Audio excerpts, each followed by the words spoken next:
વરસાદના કારણે બનાસકાંઠા જિલ્લાના સરહદી વિસ્તારમાં સ્થિતિ કફોડી બની છે। જ્યાં જુઓ ત્યાં પાણી જ પાણી થવાથી લોકો મુસીબતનો સામનો કરી રહ્યા છે। ત્યારે સરકાર અને તંત્ર લોકોની મદદે આવ્યું છે।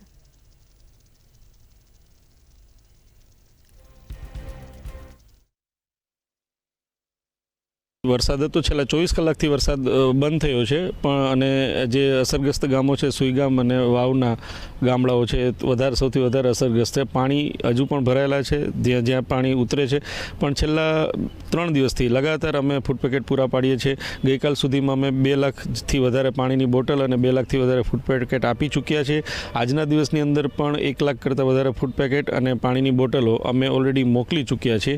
साथे साथे अनाजनी एटले के कीटो जे अमने मळे छे ए जिल्ला वहीवटीतंत्र तरफथी तो ए घऊनो लोट होय के बाजरीनो लोट होय एनी तैयार कीटो पण अत्यारे अमे आप जोई शको छो के रवाना करीए छीए। सरहदी विस्तारमां ज्यारे क्यांक ने क्यांक मेघ तांडव थतो जे सरहदी विस्तार छे वाव सुईगामनी परिस्थिति खराब थई त्यारे અહીંનું બનાસકાંઠા જિલ્લાનું વહીવટીતંત્ર ક્યાંક ને ક્યાંક લોકોની મદદે ચડ્યું છે। સીધા દ્રશ્યો બતાવી રહ્યું છે। અહીંયા ફ્રૂટ પેકેટ મોટા પ્રમાણમાં લોકો સુધી પહોંચે એ માટે અહીંયા વહીવટીતંત્ર દ્વારા તૈયારી કરી દેવામાં આવી છે। લગભગ 4 લાખ જેટલા ફ્રૂટ પેકેટનું વિતરણ કરી નાખવામાં આવે છે। સાથોસાથ પાણીની બોટલની વાત કરવામાં આવે તો અંદાજે 3 લાખ કરતાં વધુ પાણીની બોટલ પણ પહોંચાડવામાં આવી છે।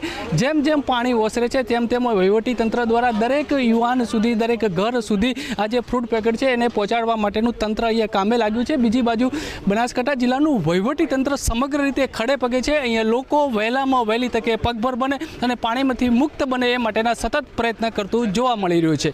પ્રકાશ ત્રિવેદી, મંતવ્ય ન્યૂઝ, બનાસકાંઠા।